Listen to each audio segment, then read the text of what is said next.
Bismillahirrahmanirrahim. Assalamualaikum warahmatullahi wabarakatuh. Pada kesempatan kali ini saya akan mempresentasikan suatu materi mengenai resusitasi neonatus yang mana materi ini diambil dari kepustakaan dari American Academy of Pediatric edisi ke-8 tahun 2021. Untuk memahami mengenai resusitasi neonatus ini, ada baiknya kita kupas dulu mengenai hemodinamika fetus ya.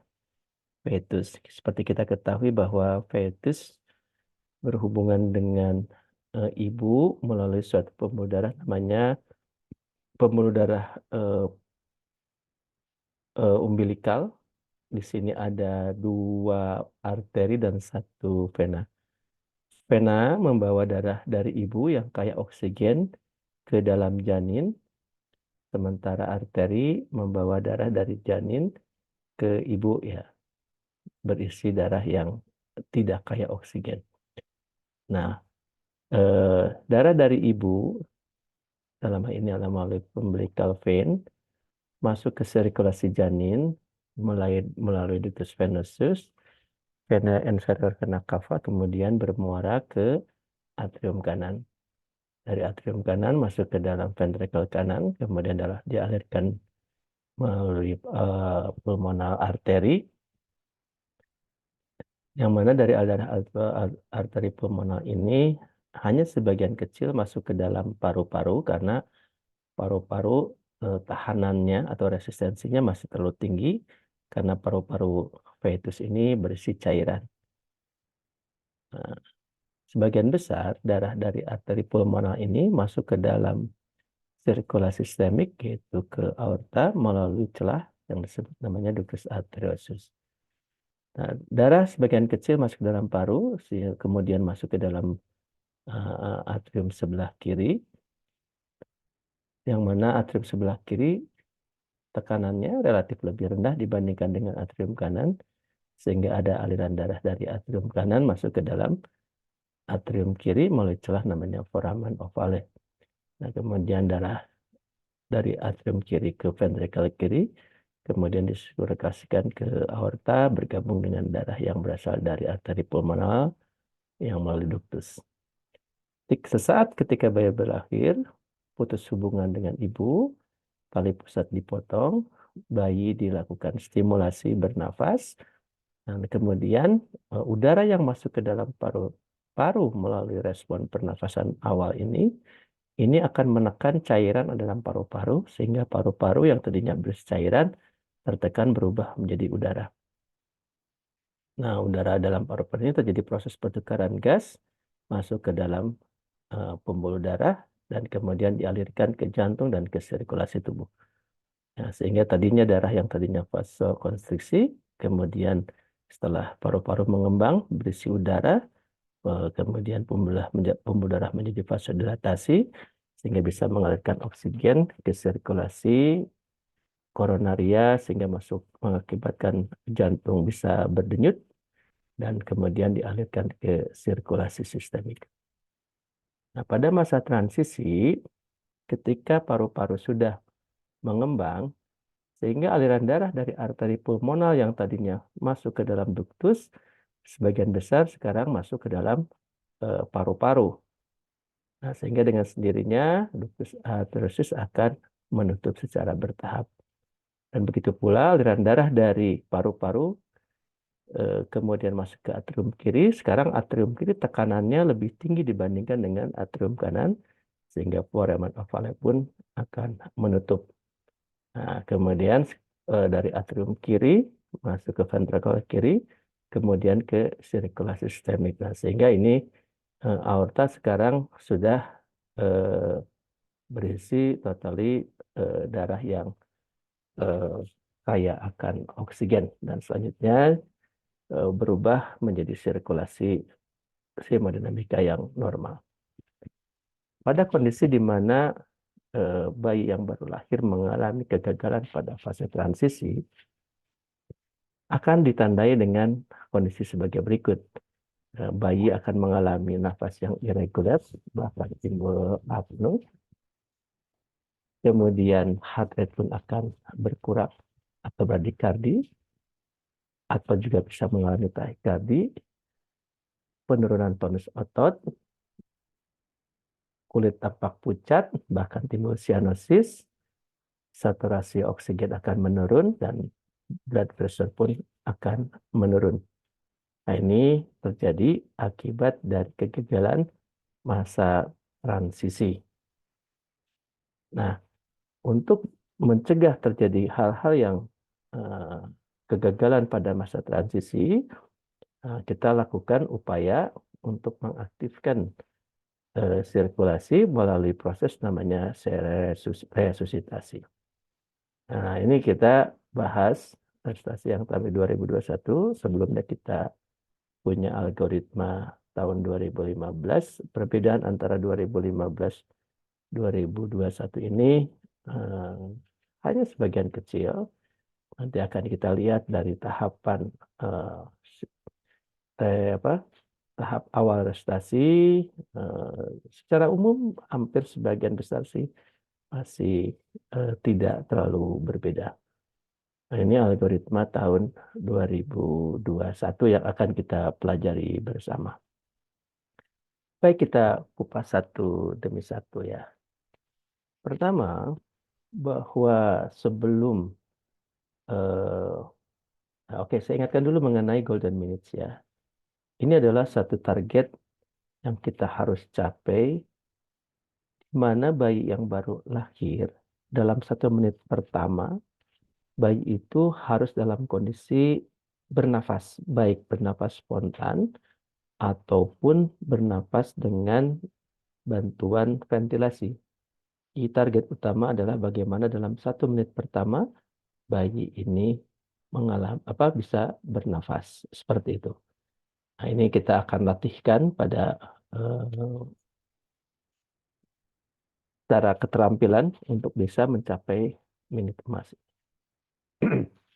Nah, pertama sebelum melakukan proses restasi, kita akan lakukan supaya upaya namanya pre-resusitasi atau tim briefing ya, di mana dalam briefing ini meliputi penilaian faktor risiko, kemudian identifikasi tim leader, kemudian kaitan dengan antisipasi komplikasi ataupun perencanaan pada kasus yang akan dihadapi selama restasi, kemudian delegasi tugas dari leader kepada asisten, kemudian mengidentifikasi siapa yang melakukan proses dokumentasi, kemudian menentukan alat peralatan yang diperlukan dan mendeteksi eh, upaya pertolongan apabila diperlukan. Nah, untuk identifikasi antenatal counseling, kita perlu mendapatkan 4 pertanyaan yang harus kita ketahui di awal sebelum resusitasi. Nah, yang pertama adalah memperkirakan berapa usia gestasinya, kemudian apakah cairan ketuban jernih, adakah faktor risiko tambahan, dan bagaimana perencanaan untuk pemotongan tali pusat. Nah, ini 4 pertanyaan itu ini harus diketahui sebelum kita melakukan proses prestasi. Pertanyaan ini biasanya kita dapatkan dari bagian kebidanan untuk mengetahui kondisi janin yang akan dilahirkan. Nah, pentingnya untuk mengetahui antenatal counseling ini, data ini, tentunya kita akan mempersiapkan kira-kira apakah janin yang akan dilahirkan berpotensi mengalami gangguan pernafasan atau disebut namanya asfiksia, dan juga menentukan tim yang akan melakukan proses prestasi dan juga untuk mempersiapkan alat-alat. Nah, ini ada beberapa eh, keadaan faktor risiko selama antepartum dan faktor risiko intrapartum. Nah, hal yang ditekankan di edisi 2021 adalah berkaitan juga manajemen pengolahan tali pusat. Nah, kita ketahui bahwa eh, rekomendasi untuk melakukan delay cord clamping, jadi pemotongan tali pusat yang diperlambat. Biasanya kita memperlambat sampai 3 menit ya, sampai bayi tersebut dipotong tali pusat.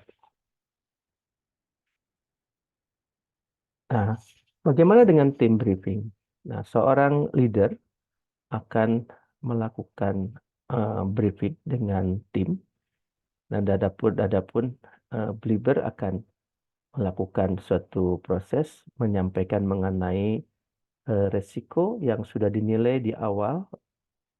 Resiko ini tadi didapatkan dari 4 pertanyaan antenatal counseling.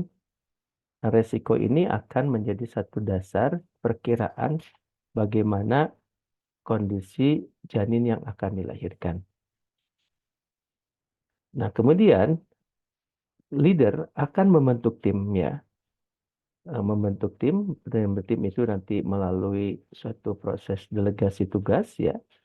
Nanti akan ada di slide berikutnya, kita akan lihat bagaimana pembagian tim ini. Ada yang mengelola airway, kemudian mengelola breathing, sirkulasi, dokumentasi ya, drug equipment dan dokumentasi. Nah, tugas yang didelegasikan kepada asistennya sendiri harus paham terhadap tugasnya dan apa yang harus dilakukannya. Seperti itu. Berikutnya di dalam tim briefing juga meliputi bagaimana menentukan alat-alat dan kemudian pertolongan tambahan ya. Nah, ini seperti ini pembagian tugasnya. Yang pertama adalah leader atau kapten atau ketua tim. Nah, ketua tim mengelola airway breathing. Nah, dengan tugas-tugas seperti ini ya. Kemudian berikutnya ada sirkulasi, circulation. Nah, ini tugasnya adalah mengeringkan bayi dan lain-lain. Dan kemudian ada 3, asisten kedua adalah drug equipment. Nah, dengan tugas-tugas yang ditentukan di sini. Posisinya pun seperti ini. Leader ini berada di belakang kepala bayi. Dan kemudian sirkulasi ada di sebelah kiri leader. Dan drug equipment di sebelah kanan leader. Nah, delegasi tugas sudah harus diketahui oleh masing-masing asisten. Nah, ini adalah alat-alat yang harus disiapkan. Alat-alat dikelompokkan menjadi alat-alat untuk menghangatkan, alat-alat untuk membersihkan jalan nafas, auskultasi, ventilasi, oksigenasi, intubasi, dan obat-obatan.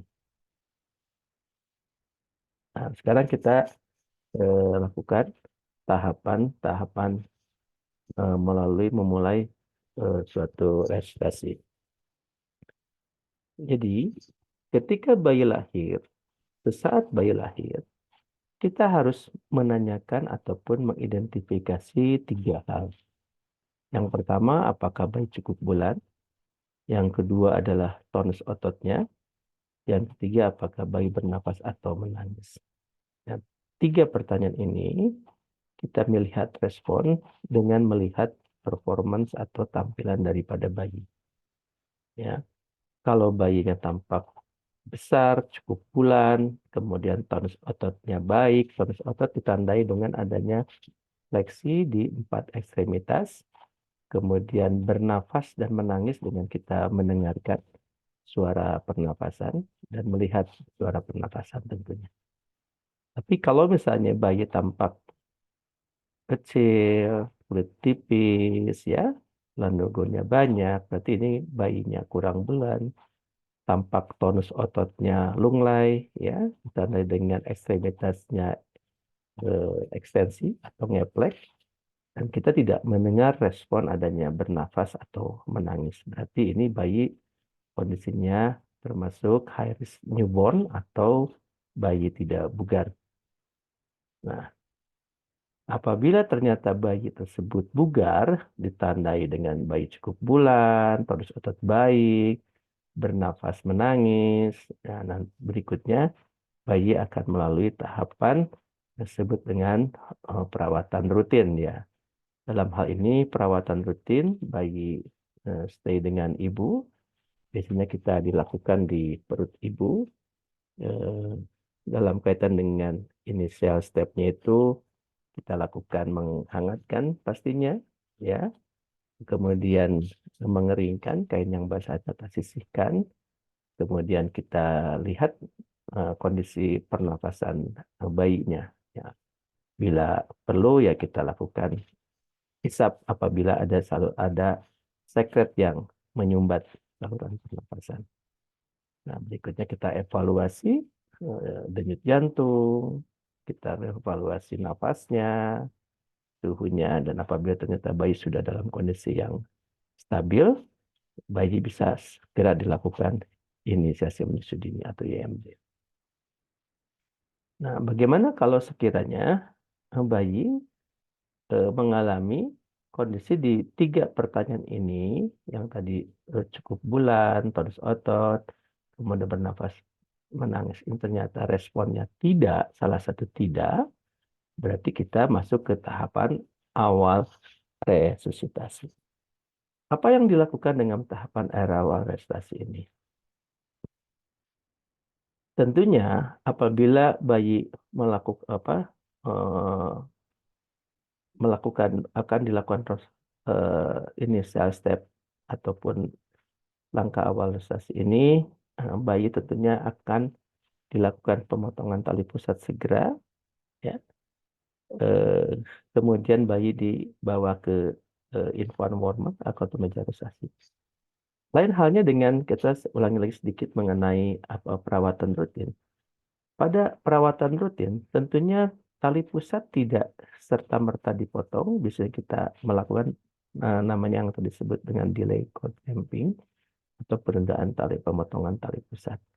Tapi kalau misalnya bayi yang mengalami kondisi tidak bugar seperti ini, otomatis kita akan potong tali pusat, kemudian bayi dibawa di meja resusitasi. Nah, tahapan awal resusitasi ini meliputi menjaga kehangatan. Nah, kemudian kita segera lakukan mengeringkan. Nah, ini akan berbeda di dalam algoritma 2015, di mana sebelum tahapan mengeringkan kan kita akan lakukan namanya isap lendir. Nah, pada 2021 ini, algoritma 2021 ini, ketika bayi dihangatkan, bayi langsung dikeringkan, ya, langsung keringkan, stimulasi, kemudian posisikan, ya, posisikan. Baru kemudian diisap lendir, itu pun bila diperlukan. Jadi ini memang yang membedakan antara 2015 dengan 2021. Jadi ketika bayi diletakkan di meja resusitasi, segera keringkan. Keringkan dengan seksama dari kepala, badan, kemudian punggungnya, segera kain basahnya sisihkan, kemudian lakukan stimulasi, setelah itu dilakukan memposisikan bayi, dan kemudian dilakukan isap lendir bila perlu ya. Nanti kita lihat bagaimana isap lendir itu bisa dilakukan dalam kondisi apa ya. Setelah itu bayi dilakukan evaluasi. Ya, tahap evaluasi meliputi pernafasan dan denyut jantung, seperti itu ya. Ini adalah inisial step yang di algoritma 2021 ya. Sekali lagi, jaga kehangatan, keringkan, stimulasi, posisikan, kemudian isap lendir bila perlu. Seperti itu ya tahapannya. Nah, kita bahas satu demi satu dari inisial step atau langkah awal ini. Untuk menjaga kehangatan, bayi letakkan di infant warmer seperti ini. Tentunya infant warmer yang sudah disiapkan di awal sebelum bayi lahir. Nah, seperti ini ya. Mungkin pastinya setiap rumah sakit relatif sudah tersedia infant warmer seperti ini. Samping infant warmer juga kita siapkan alas kain ya. Biasanya kita lakukan siapkan 3 lapis kain untuk alas, kemudian kemudian kain untuk mengeringkan, dan 1 kain untuk menopang bahu. Kemudian kita juga jangan lupa siapkan juga topi, ya, topi, kemudian plastik polietilen untuk bayi usia gestasi kurang dari 34 minggu atau dengan berat badan 1.500 gram, ya. Dan di dalam infant warmer ini ada probe suhu yang bisa kita lakukan untuk memonitor suhu bayi seperti itu.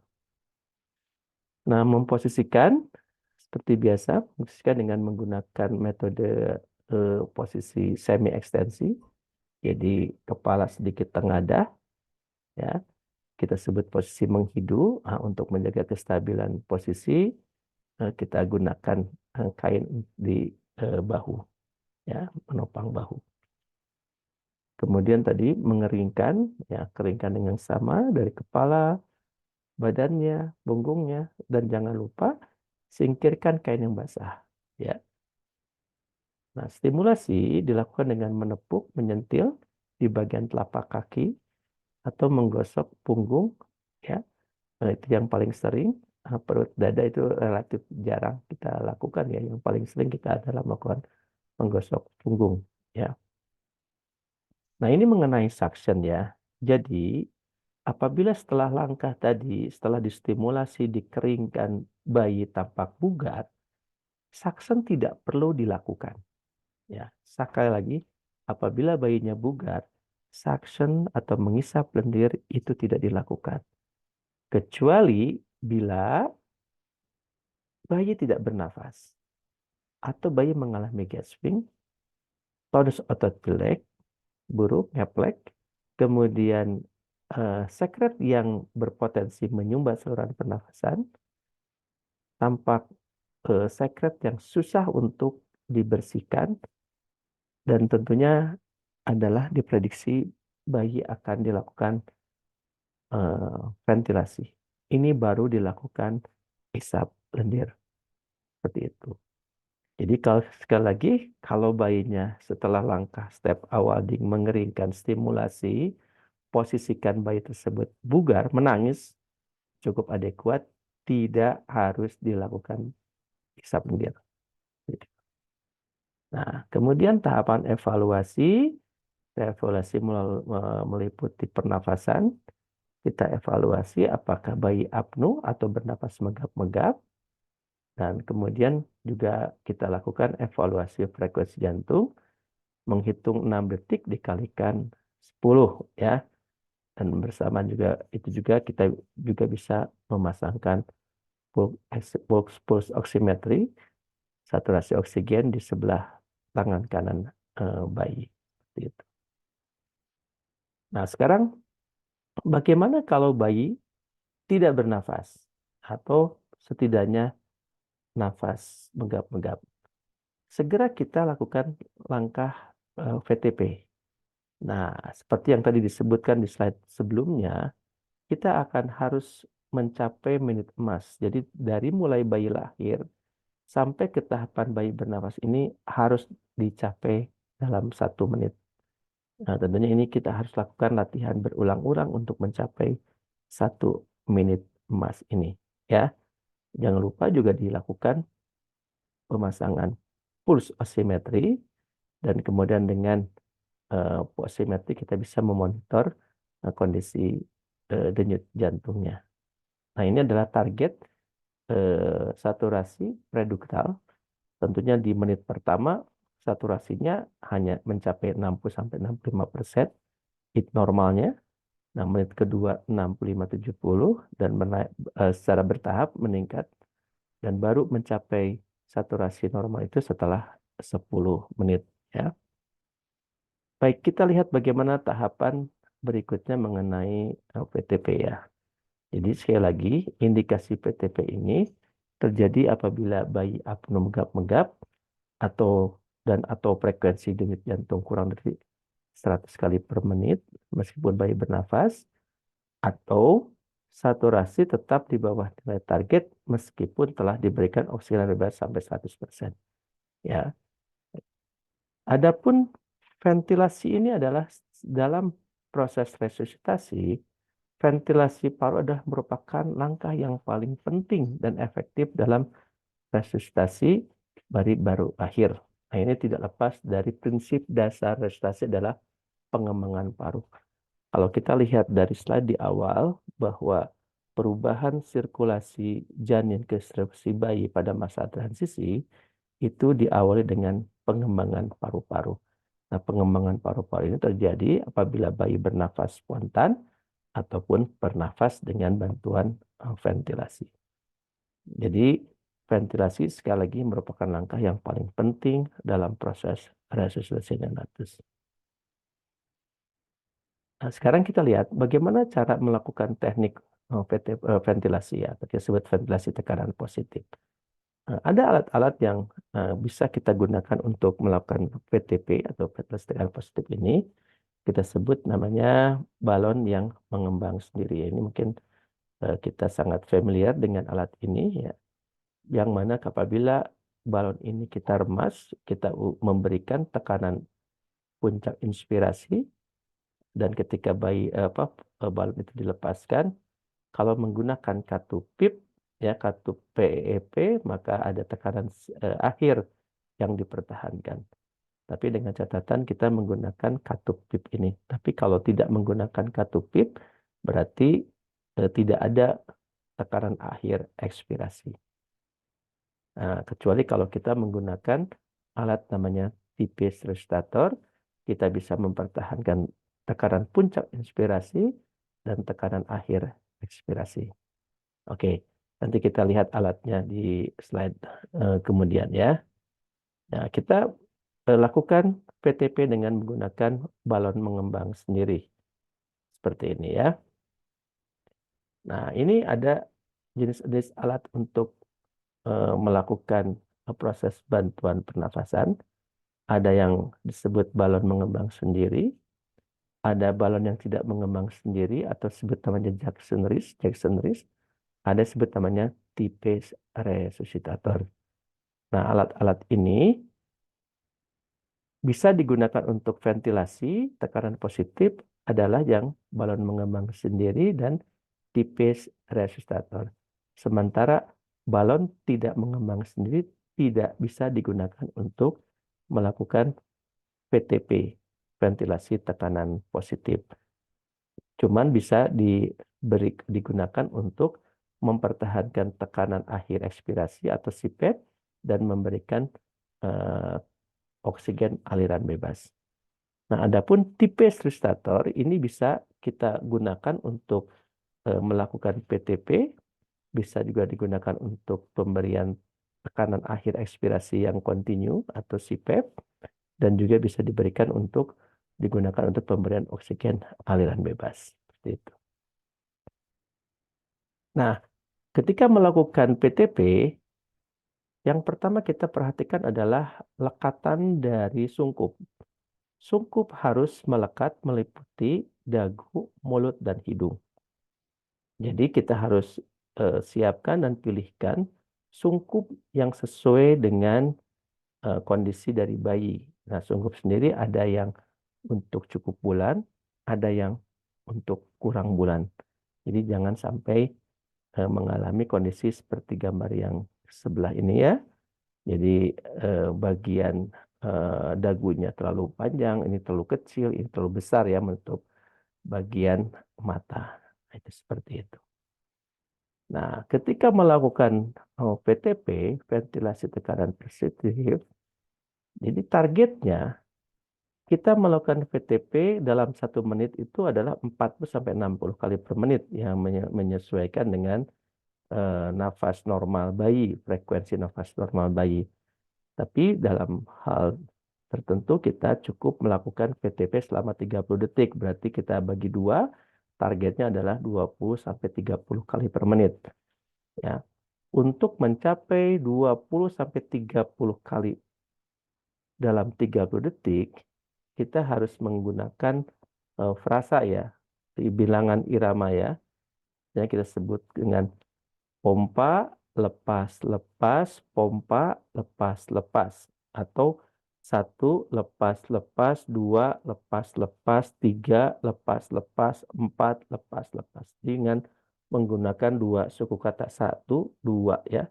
Nanti ketika masuk ke 10, jangan ke 11, bilangnya kembali lagi ke 1 ya. Seperti itu.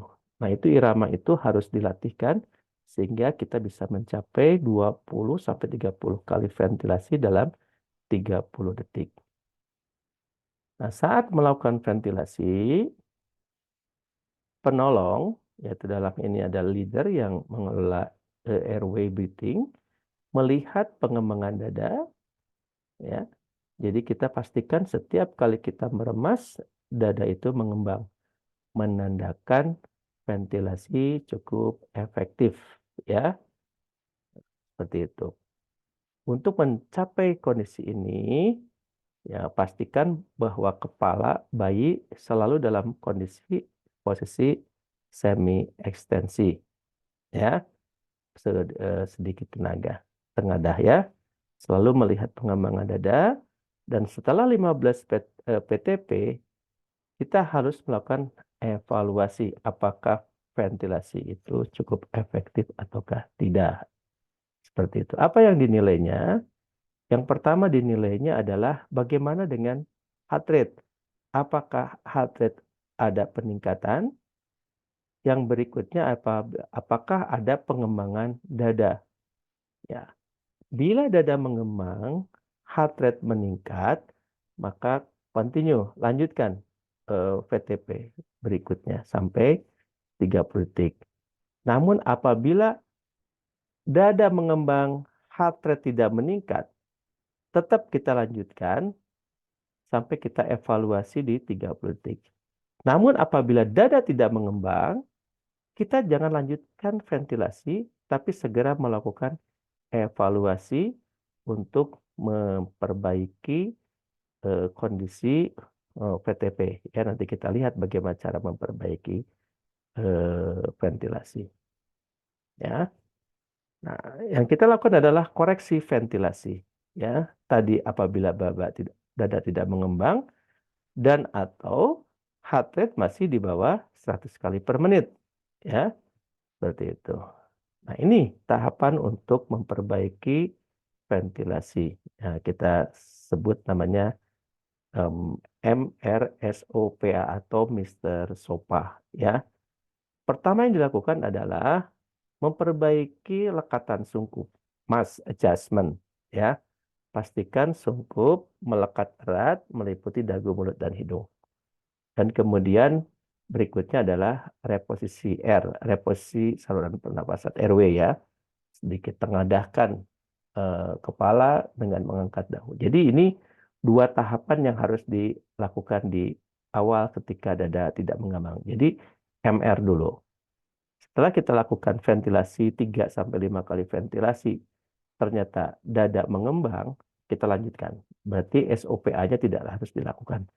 Namun apabila setelah dikoreksi dengan MR, dada masih belum mengembang, jadi artinya ventilasi tidak cukup efektif, belum cukup efektif, lanjutkan tahap berikutnya adalah suction, suction. Ya, kita isap lendir dari mulut dan hidung, kemudian kita bukakan mulut. Nah, berikutnya coba lagi ventilasi 3-5 kali ventilasi. Apabila dada masih belum mengembang, kita tambahkan pressure, ya, tekanan dinaikkan.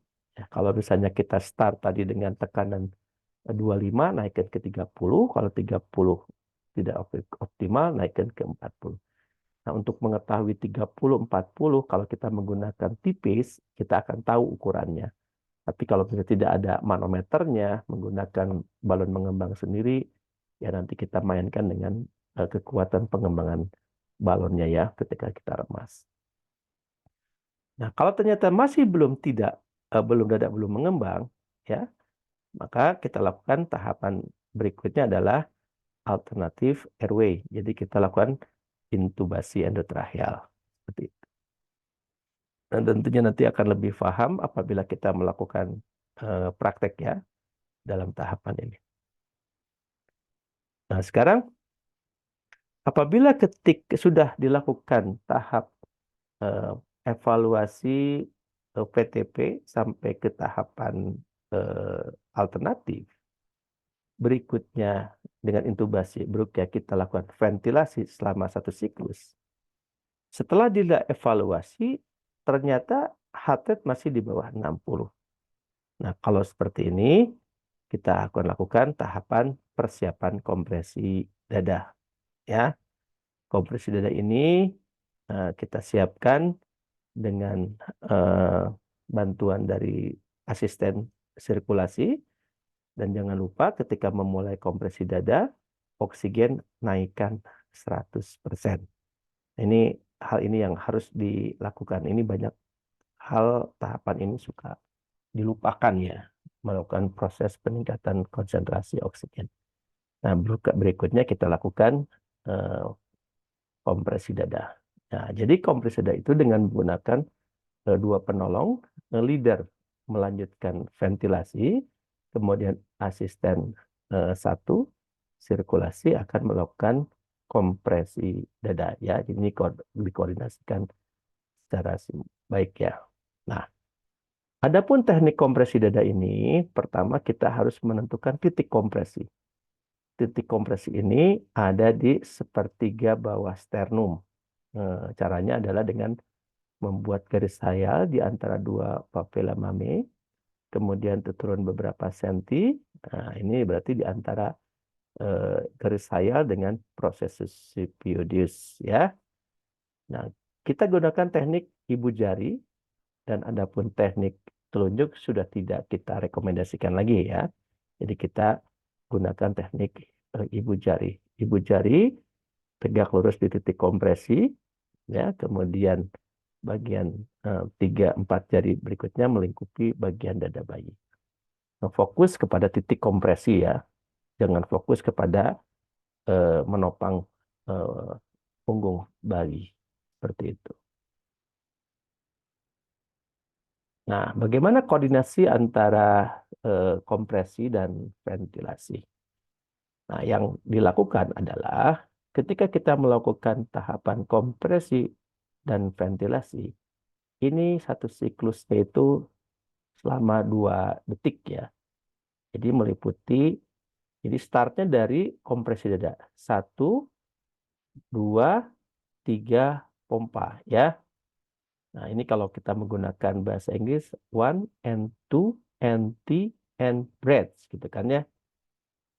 Kalau kita menggunakan bahasa Indonesia ya, untuk memudahkan koordinasi, biasanya kita minta asisten sirkulasi menyiapkan persiapan teknik kompresi, kemudian minta komando, kompresi siap, leader bilang mulai, 1, 2, 3, pompa. 1, 2, 3, pompa. 1, 2, 3, pompa. Jadi 1 ya, kalau pada Inggris kan 1 and gitu kan ya, 2 jadi 2 suku kata. 1, 2, 3. Nah, pompa gitu kan ya.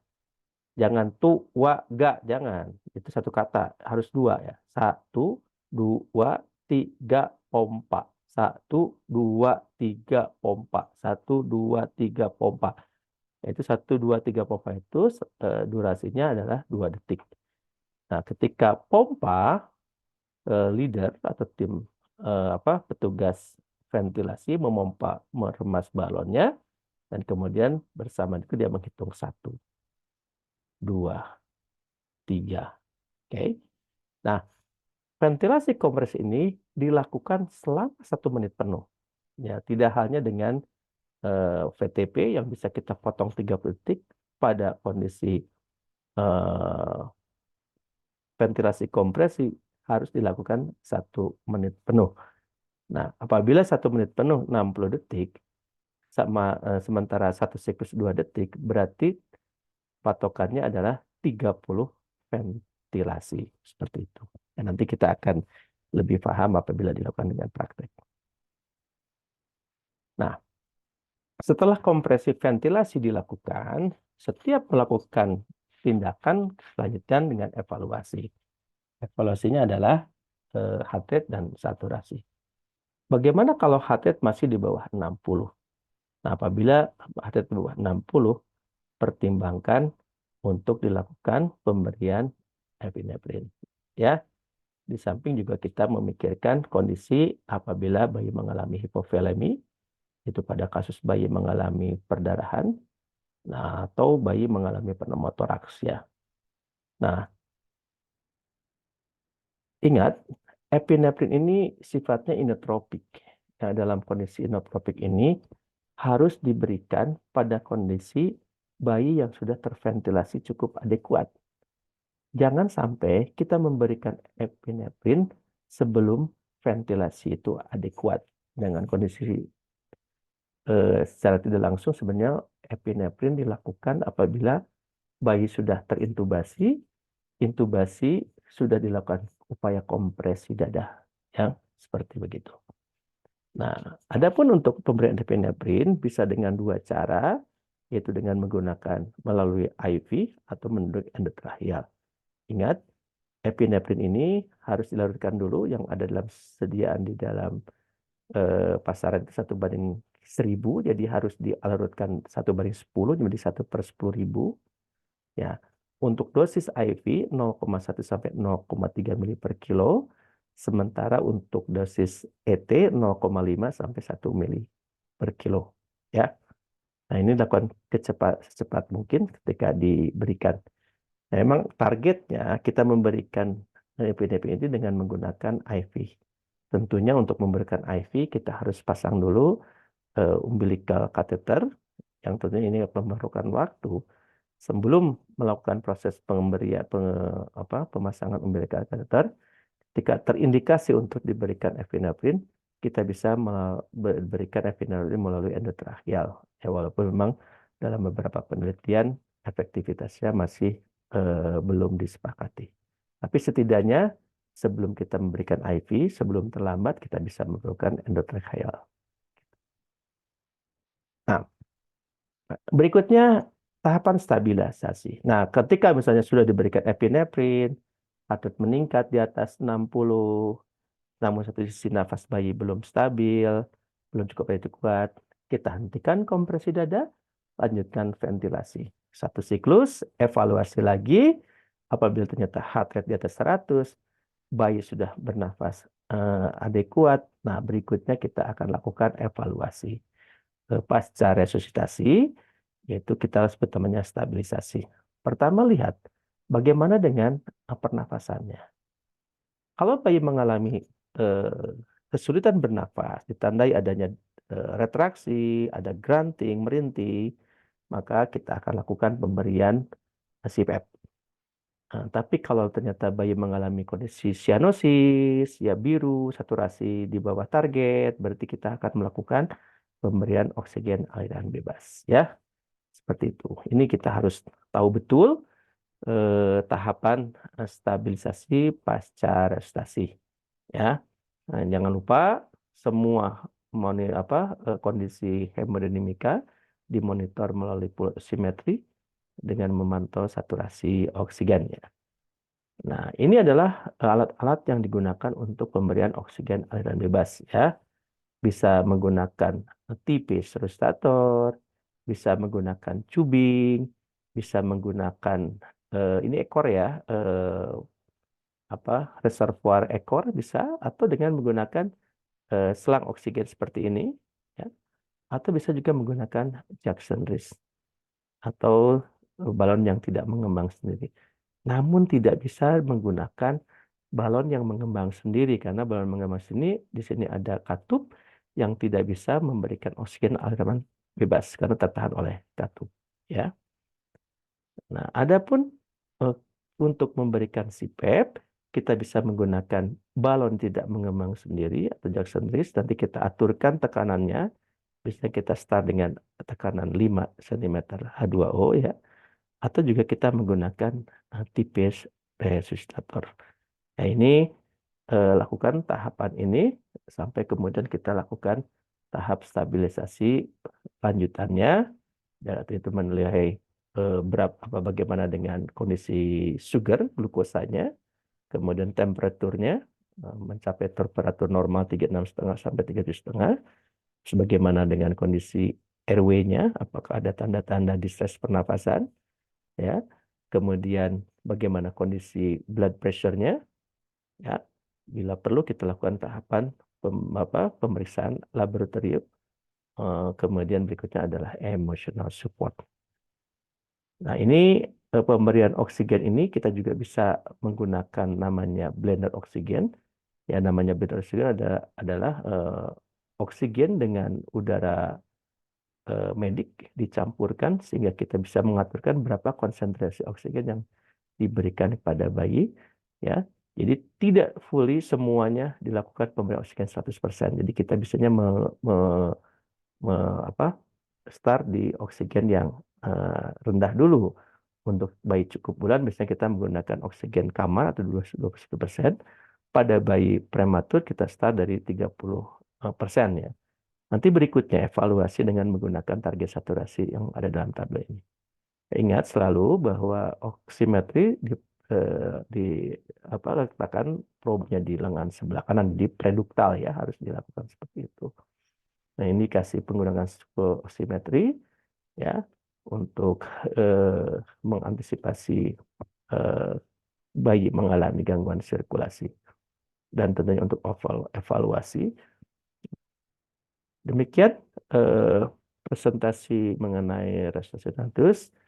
Nah, berikutnya ini karena respirasi adalah ranah keterampilan, jadi setelah kita lakukan tahapan memahami dalam aspek knowledge ataupun materi ini, kita harus lakukan tahapan latihan, dan latihan itu harus dilakukan secara berkelanjutan, berulang-ulang, sehingga nanti Bapak Ibu sekalian, sejawat sekalian, adik-adik sekalian bisa lebih terampil melakukan proses resusitasi ini. Baik, demikian presentasi dari saya. Semoga bisa bermanfaat. Terima kasih. Assalamualaikum warahmatullahi wabarakatuh.